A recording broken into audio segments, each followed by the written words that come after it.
Bueno, buenas noches. En el siguiente video veremos la práctica de laboratorio en donde encontraremos el coeficiente de rozamiento. Este coeficiente de rozamiento lo hallaremos usando la dinámica. Entonces el principal objetivo de la práctica de laboratorio es determinar el coeficiente de rozamiento que hay entre un bloque de madera con diferentes superficies y la de aluminio con un riel. ¿Qué quiere decir esto? Que tendremos dos bloques de madera, uno con una superficie un poco carrasposa, una superficie de una lija, y la otra superficie será hecha de un material de corcho, muy similar al corcho. A continuación les mostraremos cómo se debe montar la práctica de laboratorio y continuaremos a sacar los datos. Bueno, en este video vamos a hablar sobre la práctica de laboratorio anterior, que es para hallar los coeficientes de rozamiento. En este caso utilizamos dos objetos de madera de diferente tamaño y peso, con diferente superficie de contacto. Primero usamos con lija y después con la parte en sí de madera, o puede ser como un tipo de corcho. Bueno, el experimento nos decía que miráramos a 1 centímetro, 2 centímetros, 3, así sucesivamente, hasta 15 por cada lado de nuestro cubo de madera.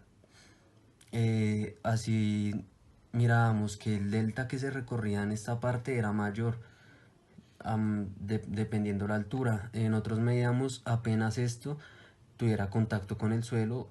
Esa era nuestra medición en el delta de acá. Bueno, en este video miraremos que este cubo se va a empezar a desplazar, pero con una velocidad menor, debido a que por esta parte en la que está apoyada el cubo es en lija y pone mayor resistencia al movimiento que la parte de arriba, que es corcho. Bueno, en el video miraremos cómo es el movimiento.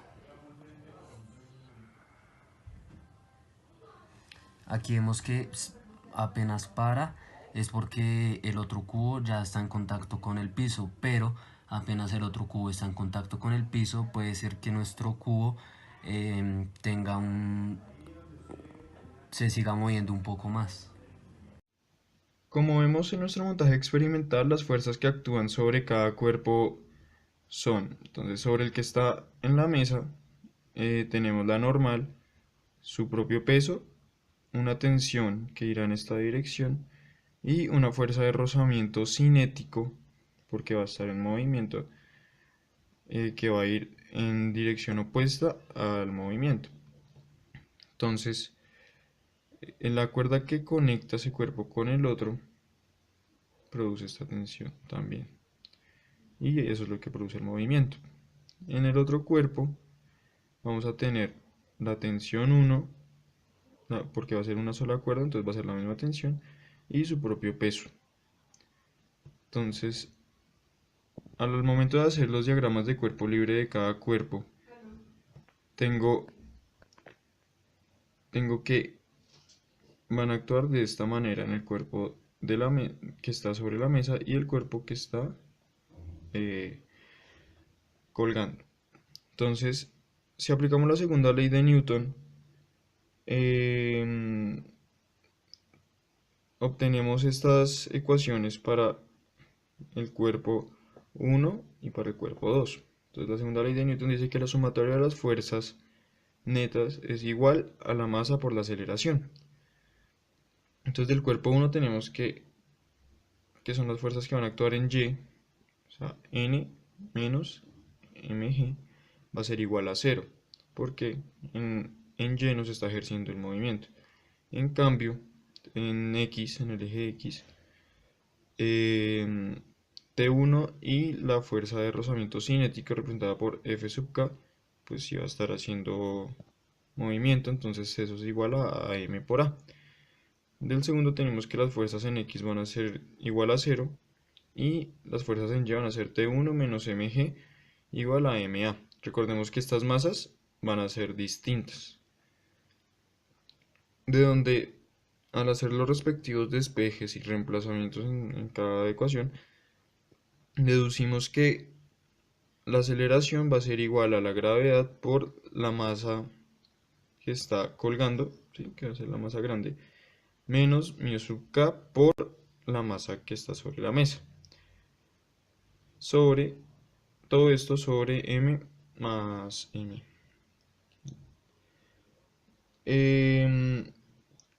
Tenemos que para el cuerpo que cuelga la velocidad está por la siguiente ecuación, en donde la velocidad inicial va a ser de 0 metros sobre segundos. Si reemplazamos a en esta ecuación, obtenemos la siguiente ecuación que nos determinará la velocidad del objeto. Como se considera una cuerda inextensible, entonces la velocidad es la misma que el bloque que está sobre la mesa. Pero después de que la masa que está colgando llega al piso, la masa que está sobre la mesa sigue moviéndose. Pero esta sigue moviéndose con una aceleración igual a menos g por mu sub k. Porque en ese momento la única fuerza en X que va a actuar va a ser la fuerza de rozamiento. Entonces al hacer el respectivo reemplazo y simplificaciones tenemos que esa va a ser la aceleración. En la práctica vamos a medir esa distancia total que recorre la masa que está sobre la mesa en todo el movimiento. Entonces, desde cuando está esta masa colgando y se suelta a cierta altura del piso, que esa altura va a ser h, hasta cuando se deja caer y esta toca el piso y esta continúa el movimiento. Entonces, esta distancia hasta acá va a ser lambda. Esto mismo se cumple pues si se invierten las masas. Entonces, en el primer caso, cuando la masa pequeña va a estar sobre la mesa y la masa grande va a estar colgando, tenemos que acá va a ser lambda 1 y aquí vamos a tener una h1. Y cuando se invierten las masas vamos a tener un lambda 2 y un h2. Entonces, cuando llega al piso la velocidad final va a ser igual a 0.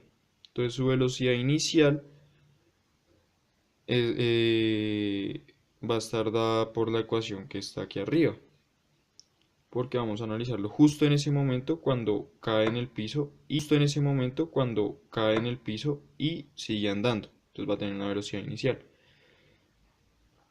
Al reemplazar esa velocidad y reemplazar la aceleración y despejamos lambda, obtenemos esta ecuación en lambda 1. Para el primer caso, cuando la masa pequeña está arriba y la masa grande está abajo. Cuando hacemos el respectivo reemplazo y despeje y todo esto, tenemos que lambda 1 va a ser igual a m sobre m más m por 1 más mu sub k sobre mu sub k por h sub 1. Y esto va a ser igual a un n1 por h1. Entonces, n1 va a ser la pendiente de la gráfica de lambda 1 o lambda 1 versus h1. Y n2 va a estar dada por lambda 2 versus h2.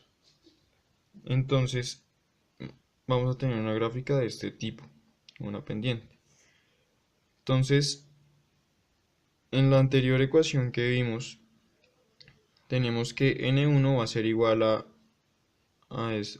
m por a m sobre m más m por 1 más mu sub k sobre mu sub k. Entonces de aquí vamos a despejar mu sub k y vamos a obtener esta ecuación que también va a aplicar para n2.